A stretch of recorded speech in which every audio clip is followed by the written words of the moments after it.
നമസ്കാരം, ഞാൻ അർച്ചന. നമ്മളിപ്പോൾ നിൽക്കുന്നത് അനേകം പ്രഗത്ഭരുടെ ഗുരുഭൂതനായ ശ്രീ രാമൻകുട്ടി മേനോൻ ഭാഗവതരുടെ വീട്ടിലാണ്. അദ്ദേഹത്തെ നമുക്കൊന്ന് പരിചയപ്പെടാം. മാഷിൻ്റെ മാതാപിതാക്കളെക്കുറിച്ചും ചെറുപ്പകാലത്തെക്കുറിച്ചും ഒരു വിശദീകരണം തരാമോ?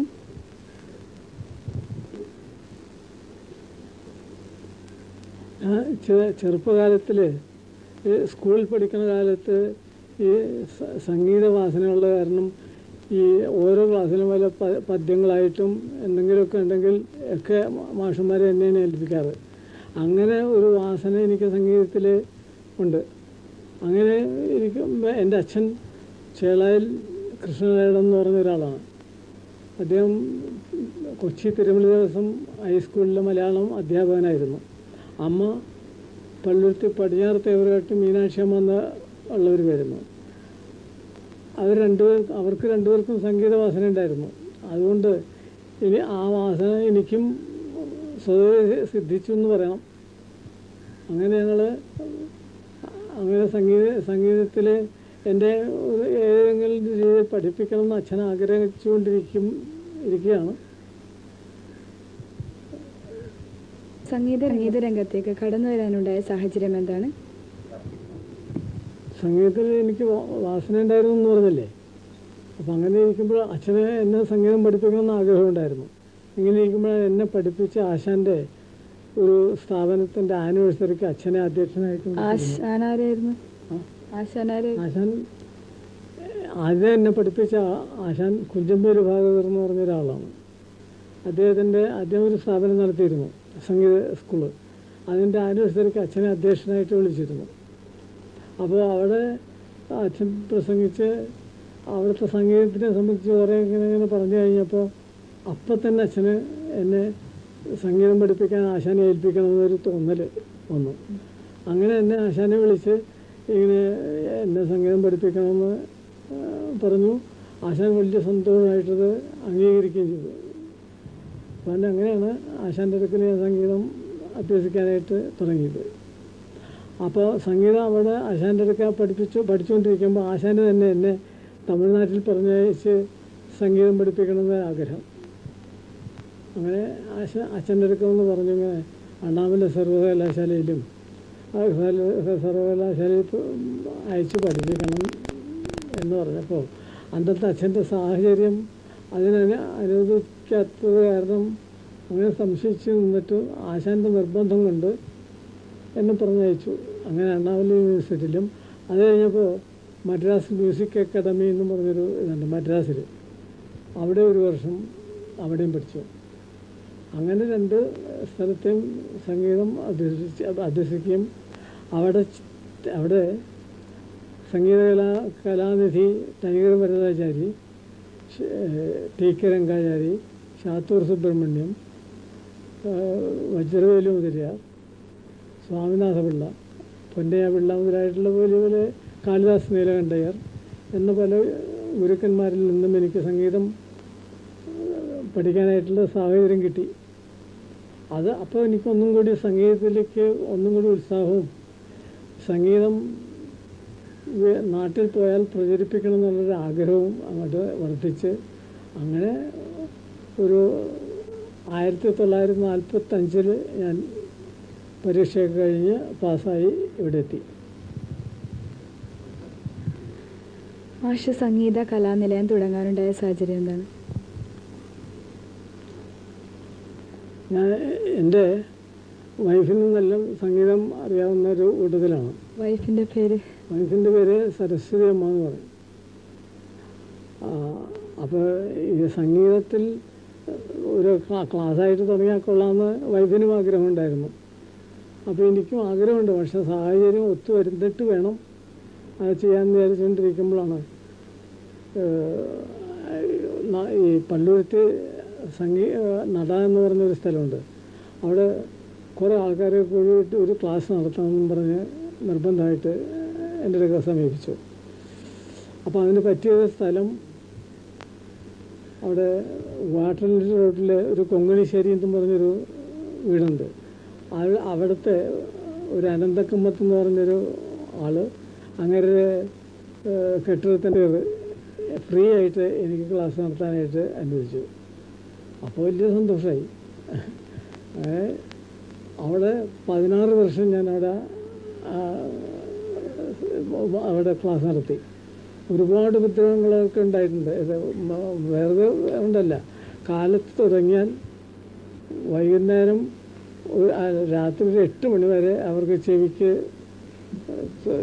കേടായിരുന്നു. അതെല്ലാം അവർ സഹിച്ചു. ഇടയ്ക്കിടയ്ക്ക് ഞാൻ ചോദിക്കും, ഞങ്ങളെക്കൊണ്ട് വല്ല ബുദ്ധിമുട്ടുണ്ടോ എന്ന് ചോദിക്കുമ്പോൾ, മാഷ് ഇങ്ങനെ തുറക്കുന്നത് ഞങ്ങൾക്ക് വലിയ സന്തോഷമാണ്, ഇനിയും കുറേ നേരം കൂടി ഇരുന്നാലും ഞങ്ങൾക്ക് വിഷമമില്ല എന്നൊക്കെ പറഞ്ഞു. അപ്പോൾ അങ്ങനെ അവരുടെ ഒരു സന്തോഷവാക്ക് കേൾക്കുമ്പോൾ എനിക്കൊന്നും കൂടി സന്തോഷമായി. ഇത് അന്യൻ്റെ വീട്ടിൽ കയറി നമ്മൾ എത്ര കണ്ട് ഉപദ്രവിക്കാൻ സാധിക്കുമോ അത്രേ ചെയ്യേണ്ടത്. അതുപോലെ കുട്ടികളാണെങ്കിൽ വന്നു കഴിഞ്ഞിട്ടുണ്ടെങ്കിൽ അവർക്ക് ഈ എവിടെ വെള്ളം കുടിക്കണം, അതിനുവേണ്ടി എപ്പോഴും വെള്ളത്തിന് പോവുക ഇങ്ങനെ. അപ്പോൾ അങ്ങനെ വൈഫിനോടും ചോദിച്ചു, നിങ്ങൾക്ക് ബുദ്ധിമുട്ടുണ്ടോ ഈ പിള്ളേർ വന്ന് എപ്പോഴും വെള്ളം ചോദിക്കും? അയ്യോ ഒന്നുമില്ല, എത്ര വേണമെങ്കിലും ഞങ്ങൾ കൊടുക്കാൻ തയ്യാറാണ്, മാഷ് ഇവിടെ നിന്ന് പോകാതിരുന്ന് വെച്ചാൽ മതി എന്ന് പറഞ്ഞു. അപ്പോൾ സന്തോഷമായി എനിക്ക്. അങ്ങനെ 16 വർഷം അവിടെ ക്ലാസ് തുടങ്ങി. അത് കഴിഞ്ഞപ്പോൾ എനിക്ക് പിന്നെ ആളുകൾ ഉപദ്രവിക്കുന്നതിന് അതിർത്തി വേണ്ടതെന്ന് എനിക്ക് തോന്നി.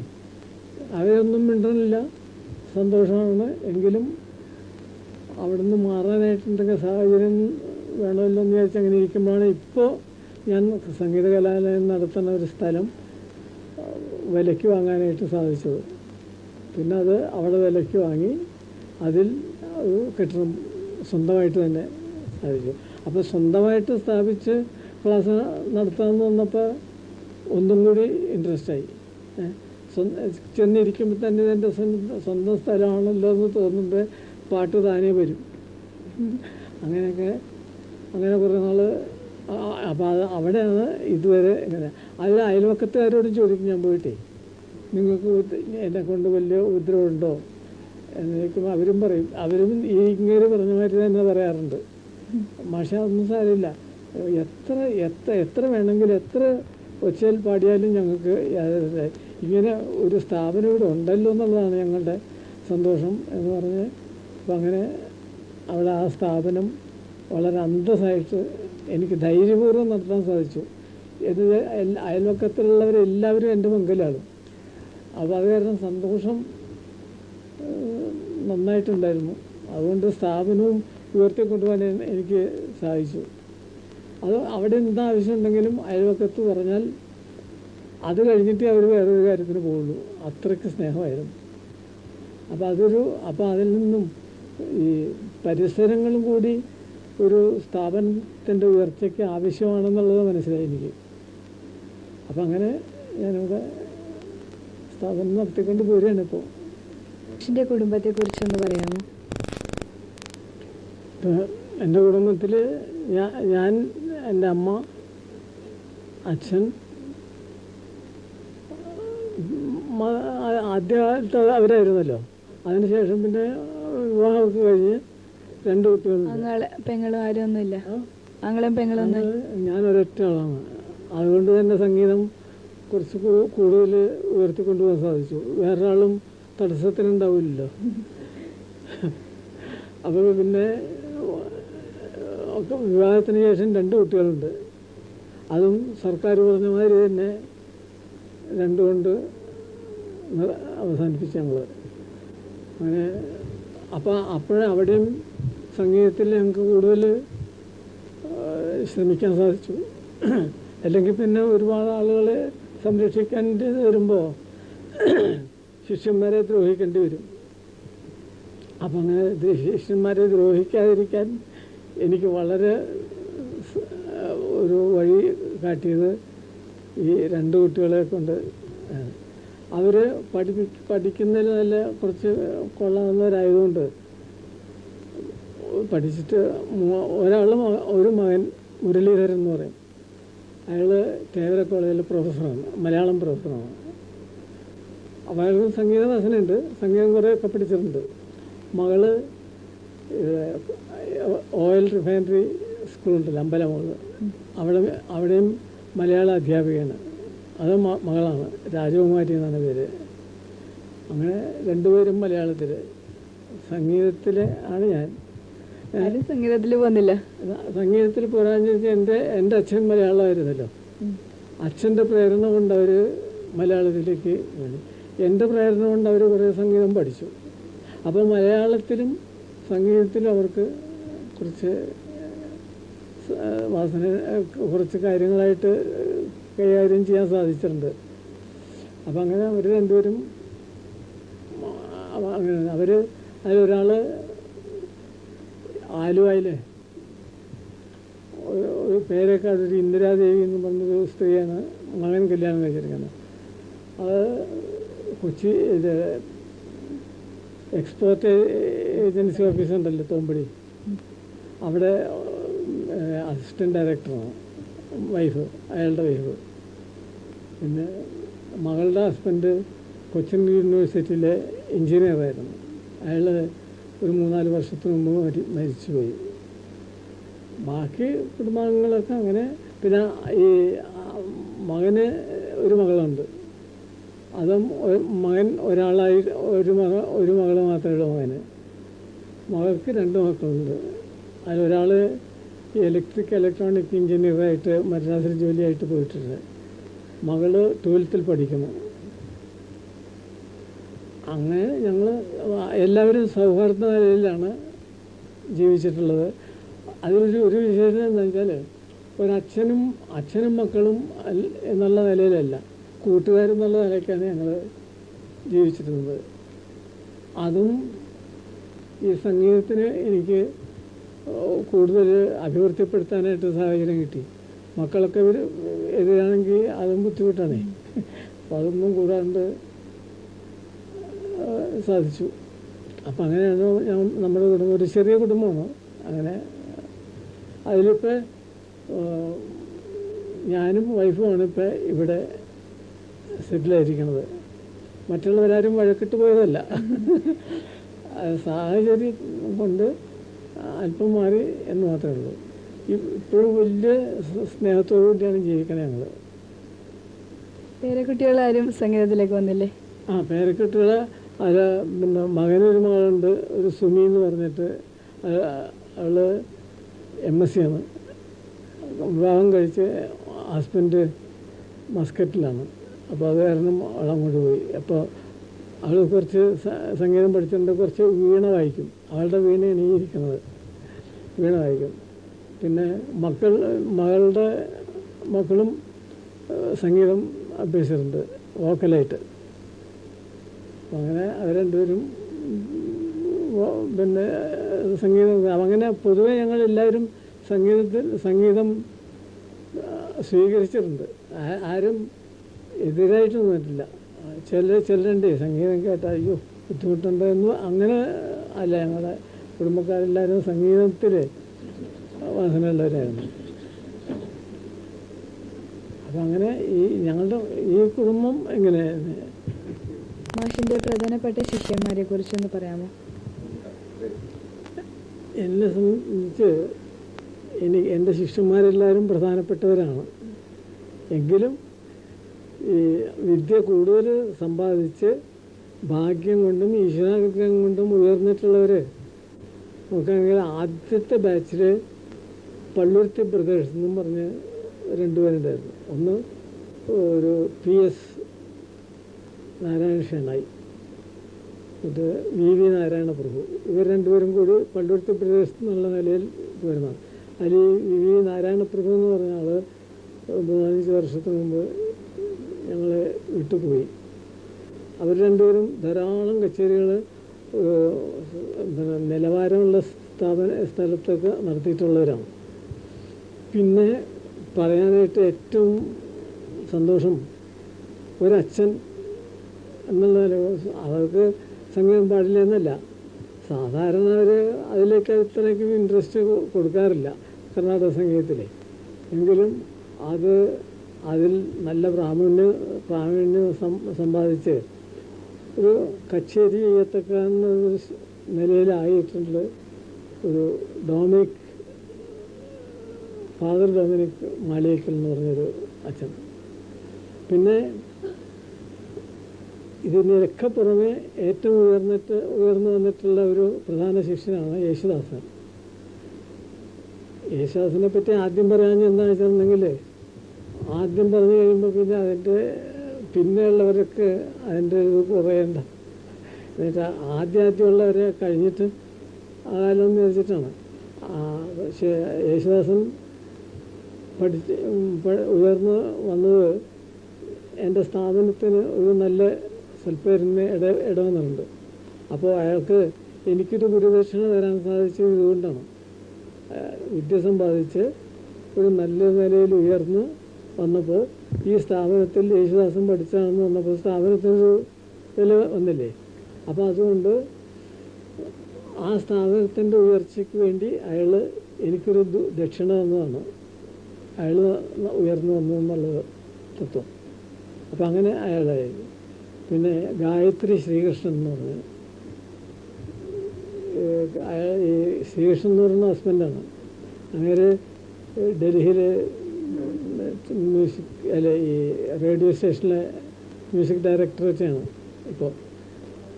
അങ്ങനെ വൈഫ് ഇവിടെ പള്ളുരുത്തിക്കാരത്തിയായിരുന്നു. അവർ കുറേ പഠിച്ചിട്ടുണ്ട്. പിന്നെ അലക്സ് പുള്ളശ്ശേരി ഉണ്ട്. പിന്നെ ഗണേശപ്രഭു. ഇങ്ങനെ നോക്കുകയാണെങ്കിൽ പിന്നെ ഒരു 200 പേരിൽ കുറയാതെ ഈ ഈ സഭാ കച്ചേരികൾ നടത്തുന്നവരായിട്ട് ഉണ്ട്. എല്ലാവരുടെയും പേര് പറയാൻ പറ്റില്ലല്ലോ.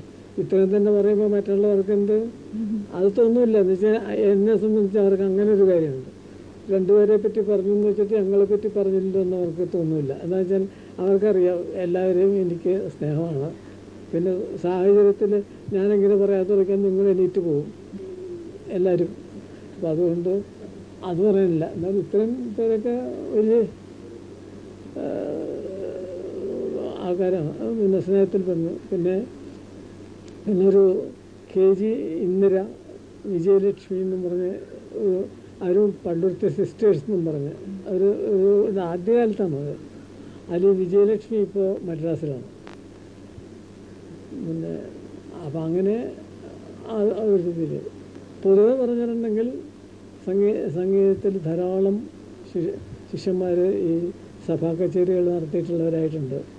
പിന്നെ സംഗീത സംവിധായകന്മാർ, അതിലും ഈ അലക്സ് പുള്ളശ്ശേരി, ഫാദർ ഡൊമിനിക്, പിന്നെ ജോർജ് നിർമ്മൽ, ഇങ്ങനെ കുറേ അധികം പേരുണ്ട്. അതുമൊക്കെ എല്ലാം പേരും പറയാൻ പറ്റില്ല ഇനി. അപ്പോൾ കുറേ തുടങ്ങി വയ്ക്കുക. പിന്നെ അതൊക്കെ നിൽക്കട്ടെ നിൽക്കുക. അല്ലെങ്കിൽ പിന്നെ പൊതുവെ എൻ്റെ അടുക്കെ 3100 ചില്ലാനും കുട്ടികൾ പഠിച്ചിട്ടുണ്ട് ഈ കലാലയത്തിൽ. 3000 ചില്ല. ഇവരിൽ ചുരുങ്ങിയത് 2000 പേരെ പറ്റിയെങ്കിലും എനിക്ക് പറയേണ്ടതുണ്ട്. അങ്ങനെ പറഞ്ഞാൽ നിങ്ങൾ ചിലപ്പോൾ ഇതൊക്കെ തീർത്തു പോയി കളയും. അപ്പോൾ അതുകൊണ്ട് അത്രയൊന്നും പറയുന്നില്ല. ഇതുകൊണ്ടൊക്കെ അവസാനിപ്പിക്കുക. ഇതിൽ പറയുകയാണെങ്കിൽ ഞാൻ പറഞ്ഞില്ലോ, ഇനി തുടങ്ങിയാൽ മറ്റുള്ളവർക്ക് ചിലപ്പോൾ പരിഭവത്തിന് ഇടവരാനുണ്ട്. ഇവിടെ തന്നെയുണ്ട് ഇനിയും പറയാനായിട്ടുള്ള ആൾക്കാർ. ഈ ബഹുമതികളെ കുറിച്ചൊന്ന് പറയാമോ? 1984 ഈ സംഗീത കലാലയം സ്റ്റുഡൻസും മറ്റും എല്ലാവരും കൂടി ചേർന്ന് ഒരു സ്വീകരണം എനിക്ക് തന്നു. അന്ന് അധ്യക്ഷത വഹിച്ചത് ഇവിടെ കൊച്ചി ബിഷപ്പ് ജോസഫ് കുര്യത്തറ ആയിരുന്നു. അദ്ദേഹത്തിൻ്റെ വലിയ ഒരു സാന്നിധ്യം വലിയ കാര്യമായിട്ടാണ് എനിക്ക് തോന്നിയിട്ടുള്ളത്. പിന്നെ അന്ന് മാവേലിക്കര കൃഷ്ണൻകുട്ടി നായർ, പിന്നെ ഒരു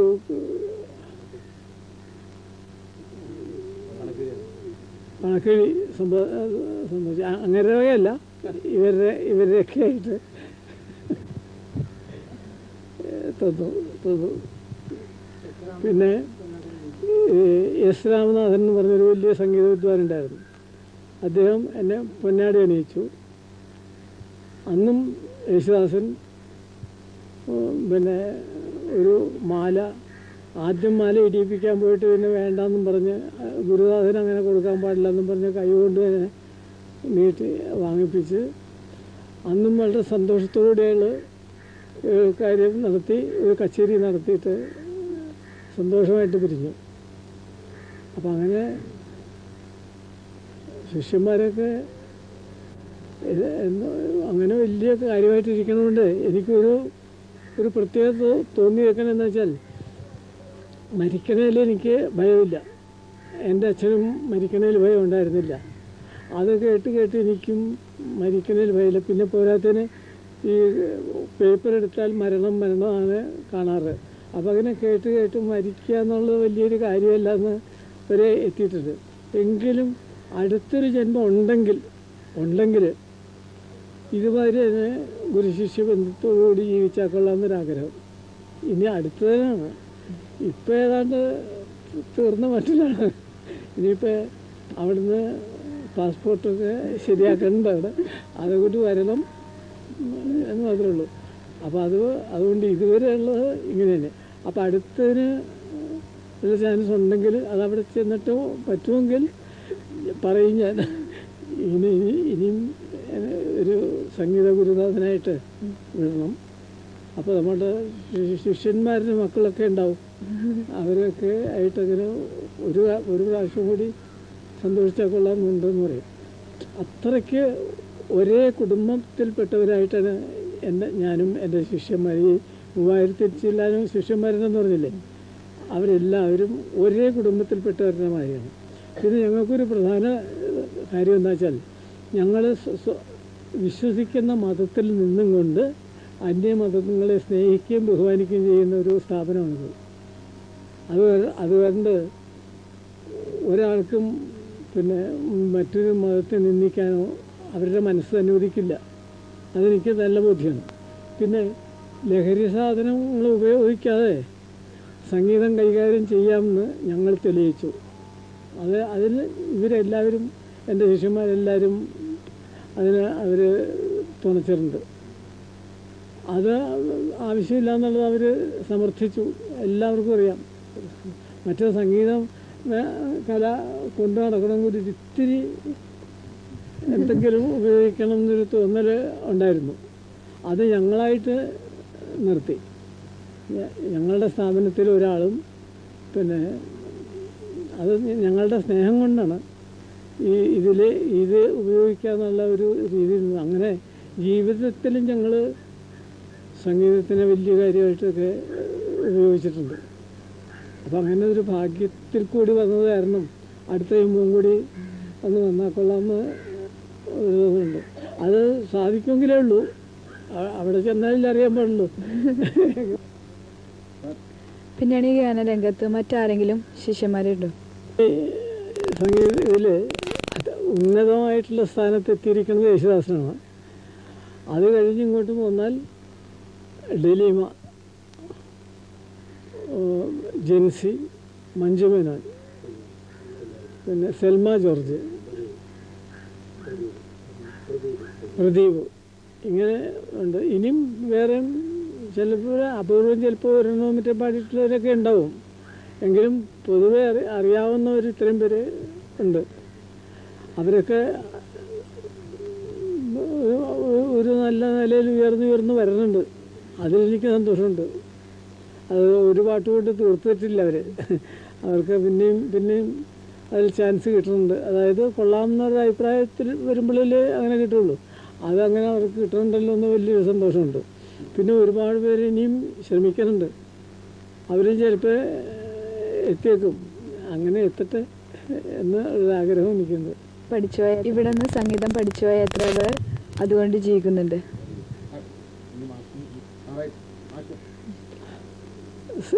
ഈ സ്ഥാപനത്തിൽ നിന്ന് സംഗീത പരീക്ഷയ്ക്ക് പറഞ്ഞയക്കുക എന്നുള്ളൊരു ഭാഗം തന്നെയുണ്ട്. അതിൽ മദ്രാസ് ഗവൺമെൻറ്റിൻ്റെ പരീക്ഷയ്ക്ക് പറഞ്ഞയച്ചിട്ട് ഒരു 600-ൽ കുറയാത്ത അധ്യാപകന്മാർ ഈ കേരളോട്ടേക്ക് നമ്മുടെ സ്റ്റുഡൻസായിട്ടുണ്ട്. ഇന്നലെ ഒരു 3 പേരൂടെ എന്നെ കാണാനായിട്ട് വെറുതെ വന്നിരുന്നു. അവർ വൈപ്പിൻകരയിലുള്ളവരാണ്. അപ്പോൾ അവർ പറഞ്ഞു, മാഷ് വൈപ്പൻകര മുഴുവൻ ഞങ്ങൾ പിടിച്ചിട്ടുണ്ട് എന്ന് പറഞ്ഞു. അപ്പോൾ എനിക്ക് പെട്ടെന്ന് മനസ്സിലായില്ല എന്താണെന്ന്. അപ്പോൾ പറഞ്ഞു അവരെന്തോ ഒരു ആവശ്യത്തിന് വേണ്ടിയിട്ട് മ്യൂസിക് ടീച്ചേഴ്സൊക്കെ കൂടിയപ്പോൾ എല്ലാം നമ്മുടെ സ്ഥാപനത്തിലെ ടീച്ചേഴ്സായിരുന്നു എല്ലാം. ധാരാളം പേര് അതുകൊണ്ട് ജീവിക്കുന്നവർ ധാരാളമുണ്ട്. പ്രൈവറ്റ് ട്യൂഷൻസ് അവരും ഈ പോയിട്ട് സരിഗമ മാത്രം പറഞ്ഞു കൊടുത്ത് പോരുന്നവരല്ല. ആത്മാർത്ഥമായിട്ട് ഈ സ്ഥാപനം ഏത് രീതിയിൽ പോയിരുന്നോ അത്രയും ആത്മാർത്ഥതയോടുകൂടിയാണ് ഞാൻ പഠിപ്പിച്ച സകല ശിഷ്യന്മാരും മറ്റുള്ള കുട്ടികൾക്ക് പറഞ്ഞു കൊടുക്കുന്നത്. എനിക്കതിലും അവരോട് വലിയ സന്തോഷമുണ്ട്. എന്നുവെച്ചാൽ കലവറ വയ്ക്കാതെയാണ് അവർ പഠിപ്പിക്കുന്നത്. അപ്പോൾ അതുകൊണ്ട് അവർ പഠിപ്പിക്കുന്ന കുട്ടികളും നന്നായിട്ട് വരുന്നുണ്ട്. അപ്പം ഞാനും എൻ്റെ ശിഷ്യന്മാരും കൂടി ഒരുവിധം കേരളത്തിൽ ഒന്ന് കലക്കും. ഒരു ഉയർന്ന നിലയിലാക്കി അതിന് ശേഷം പിന്നെ എന്ത് വേണമെന്ന് തീരുമാനിക്കാമെന്നാണ് ഞാനിപ്പോൾ വിചാരിച്ചിരിക്കുന്നത്. ഇല്ലെങ്കിൽ പിന്നെ അവരുടെ കാര്യത്തിൽ കൂടുതൽ ഇൻട്രസ്റ്റ് കൊടുത്തില്ലെങ്കിൽ അവരോട് ചെയ്യുന്നൊരു അപരാധമല്ലേ. ഇപ്പോൾ ഉള്ളവരും നല്ല ഉത്സാഹീനന്മാരാണ്. അവർ നല്ലോണം ഉത്സാഹിച്ച് പഠിക്കുന്നുണ്ട്. അപ്പോൾ അവരെ ഒരു ഉയർന്ന നിലയിലാക്കി നിർത്തണം എന്നുള്ളതിൻ്റെ ഒരു വലിയൊരു ആഗ്രഹമാണ്. അപ്പോൾ അതിനു വേണ്ടിയിട്ട് അരയും തലയും മുറുക്കി ഇറങ്ങാൻ പോവുകയാണ്. പക്ഷെ അത് എത്ര നാൾ അനുവദിക്കുമെന്ന് അറിഞ്ഞുകൂടാ. അനുവദിക്കുന്നിടത്തോളം കാലം നല്ലോണം പ്രയത്നിക്കാൻ വിചാരിച്ചിരിക്കുകയാണ്. എനിക്ക് തന്നെ അത്ഭുതം തോന്നത്തക്കവണ്ണം ബുദ്ധിമുട്ടണമെന്ന് വെച്ചേക്കുക അവർക്ക് ഇപ്പോൾ ഉള്ളവർക്ക് വേണ്ടിയിട്ട്. പൊതുവേ ഞാൻ എൻ്റെ സുഖം നോക്കാണ്ടാണ് ഞാൻ മറ്റ് ശിഷ്യന്മാർക്ക് പറഞ്ഞു കൊടുക്കാറ്. ഇനി ഒന്നും കൂടി ശക്തിയായിട്ട് അവർക്ക് വേണ്ടി എൻ്റെ ജീവിതം വിനിയോഗിക്കാമെന്ന് വെച്ചേക്കാണ്. പിന്നെ അനുവദിക്കുന്ന ഡേറ്റ് അത് അവരുടെ ഭാഗ്യം പോലെ ഇരിക്കും. ഈ പഠിക്കുന്നവരുടെ അത് കഴിഞ്ഞിട്ടാണ് പിന്നത്തെ ഭാവി ഞാൻ നോക്കുക. അപ്പോൾ അതുവരെ ഉള്ളൂ തൽക്കാലം എനിക്ക് പറയാൻ പറ്റുള്ളൂ. അത് കഴിഞ്ഞിട്ടുള്ള കാര്യം പിന്നീട്. മാഷിൻ്റെ കൂടെയുള്ള ഇത്രകാലത്തെ ജീവിതത്തെക്കുറിച്ച് 2 വാക്ക് പറയാമോ? വർഷമായി ഇത്ര കാലം രണ്ടുപേരും സ്വരമയോടുകൂടി ജീവിച്ചു പോന്നു. വേറെ പറയത്ത സംഗീതമായിട്ട് തന്നെ അങ്ങോട്ട് ഇങ്ങേയറ്റം വരെയും പോന്നു.